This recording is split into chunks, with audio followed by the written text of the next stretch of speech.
Мы решили сделать наш фестиваль еще лучше и полезнее в том плане, что нужно обязательно какую-то образовательную часть внести и рассказать о том, что у нас есть еще и обрядовая посуда. Что это такое, не знаем даже мы, якутяне, да? Некоторые якутяне тоже не знают и в повседневной своей жизни не используем.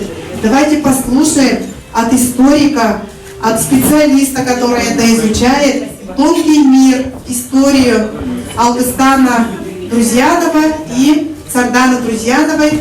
Я хочу им передать слово. Расскажите, пожалуйста, что такое обрядовая посуда? Вечер добрый, дорогие гости, друзья, партнеры. Мы очень рады быть здесь, рядом с вами. И благодаря компании «Камелек» Ольги Григорьевны, вот мы презентуем первый раз обрядовую посуду, и этот долбур будет называться «Эбюгет долбура». Здесь будут благословенная полка. Благословенная полка для предков, потому что все люди, которые здесь в этом мире, среднем мире находятся, они благодаря нашим матери, отце, дедушке, бабушке и предкам, да, все мы связаны нитью. Поэтому мы обрядовая посуда, каждой семье она будет. То есть знаменательные дни, разные вот семейные праздники можно здесь положить для своих предков самую вот вкусную, самую дорогую пищу и благодарить им за то, что они дали нам жизнь, каждому человеку. Поэтому вот такой набор скоро поступит уже в производство и будет в наших магазинах. То есть каждый человек, покупая это, приобщается к таинству почитания и благодарения предкам. Поэтому вот здесь чаша будет. Мы же гостей встречаем. Чем сегодня встречали гостей? Чаем. Кучу чай, да?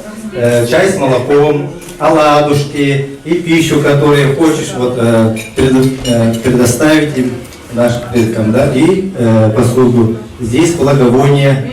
И, конечно же, кумыс, кабули, чарон.